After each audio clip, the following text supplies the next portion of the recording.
adorar. Pero muchos cristianos dijeron no adoraremos. Y entonces, cuando estos cristianos dijeron no adoraremos, el edicto decía que era so pena de muerte. Por lo tanto, volvió a recrudecerse la persecución contra los cristianos. Y empezaron a matar los cristianos, obviamente los cristianos militares. Esto trajo como consecuencia dentro del edicto que aquellos a los que no se les mataba se les encarcelaba, y a los que no se expulsaba del servicio militar con un discharge deshonorable, es decir, no tenían ningún tipo de beneficio. Y en aquel tiempo ya los soldados tenían muchos beneficios, como por ejemplo los militares, una vez terminaban su servicio militar, el imperio les regalaba tierras para que construyeran su casa. Y entonces existían unas guarniciones de ex militares que donde el imperio conquistaba tierra, enviaba a esta gente para que poseyeran esas tierras, colonizaban, y obviamente como eran ex soldados eran fiel al imperio, y de esta manera el imperio decía: ustedes logran para el imperio y logran para ustedes, y se convertían en terratenientes dentro de estas regiones conquistadas. Esto trajo entonces que para el año 303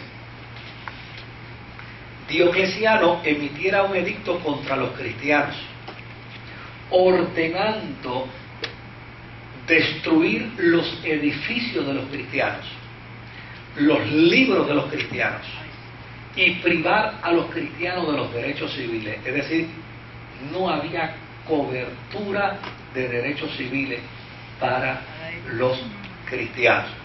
Desde luego, los cristianos que se negaban a entregar los libros sagrados, o los cristianos que se negaban a entregar las bibliotecas, o a entregar los edificios cristianos, pues allí mismo los mataban.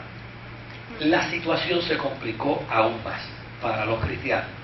Se dice que esta última persecución fue más cruenta que las primeras dos.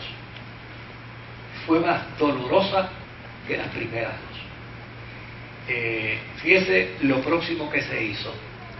Galerio, casualidades de la vida, a Galerio se le incendió 2 veces el palacio. Pueden imaginarse a quién acusó. Los cristianos nos han incendiado el palacio. Y desde luego, como resultado de ello, Diocleciano emite otro edicto. Ordena con furia que se obligara a los cristianos a hacer sacrificio a las deidades. Y la primera que tenía que hacer sacrificio era su mujer y su hija, so pena de muerte. Desde luego, Prisca sacrificó a las deidades, y Valeria también. Pero el capellán de la casa del emperador, llamado Doroteo, dijo que no, que él no sacrificaría a las deidades bajo ninguna circunstancia, porque él solo adoraba a Dios y a su Cristo, y como resultado de ello fue asesinado. Y juntamente con Doroteo, muchos miembros de la corte que ya eran cristianos. La verdad que yo tengo una admiración por esa gente. Hoy en día los cristianos se hacen políticos y se cambian, se convierten en baratigas, ¿verdad? Estos no. Estos ya y sencillamente decían: preferimos morir antes que negar a Jesucristo.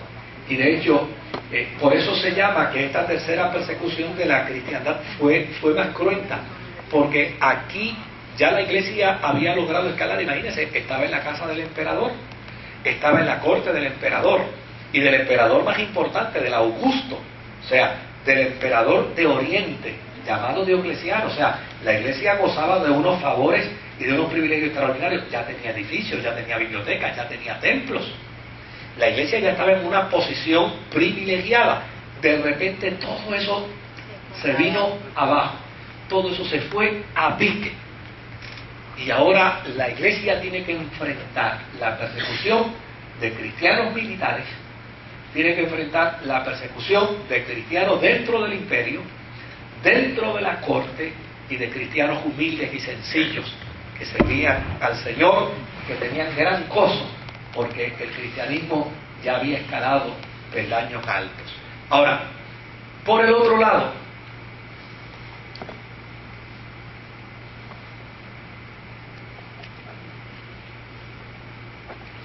había más daño dentro del imperio de Oriente que dentro del imperio de Occidente. O sea, en el imperio de Occidente sí hubo daño, pero no tan fuerte como en el área de Oriente. Poco después hubo algunos disturbios, y desde luego, como resultado de esos disturbios, pues porque hubo cristianos, no olviden que algunos eran militares, y se enfrentaron, no estaban dispuestos simplemente a ser mártires. Así que como resultado de esos disturbios, Diocleciano establece otro edicto ordenando que a todos los líderes de la cristiandad se les meta en la cárcel, y a todos los cristianos, so pena de muerte o so pena de castigo, se les obligue a sacrificar a las deidades paganas. Y desde luego, algunos cristianos fueron muy inteligentes, recogieron sus documentos, recogieron sus libros y huyeron hacia Persa, y se escondieron en Persa. Y gracias a eso hoy tenemos la historia, ¿verdad?, para poderla contar. Se fueron, pero los que se quedaron fueron martirizados.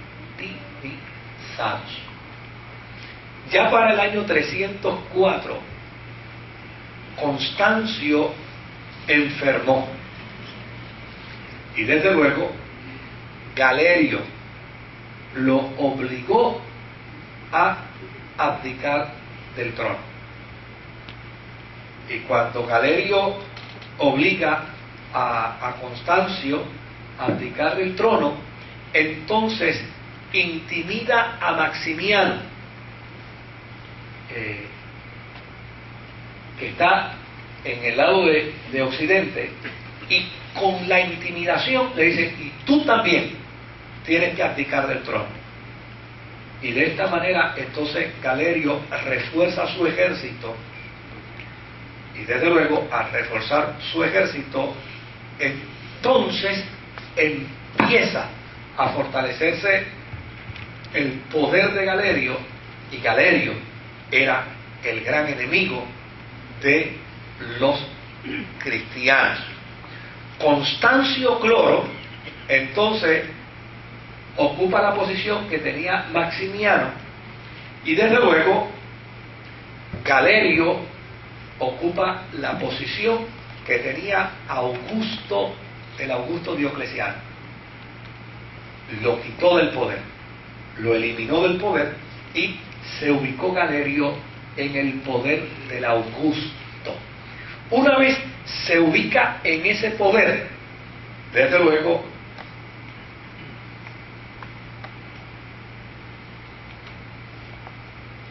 la persecución contra los cristianos aumenta. Ahora Galerio está en el poder monárquico más alto, y desde luego para lo que sirve Diocleciano ahora es simplemente para hacer lo que Galerio lo obliga. Y entre las cosas que Galerio lo obligó fue a que nombrara 2 nuevos Césares. Porque fíjense lo que hizo.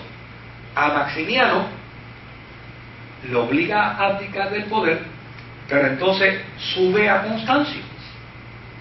Y entonces, ¿qué hace él entonces? Él viene y le pide a Diocleciano: nombra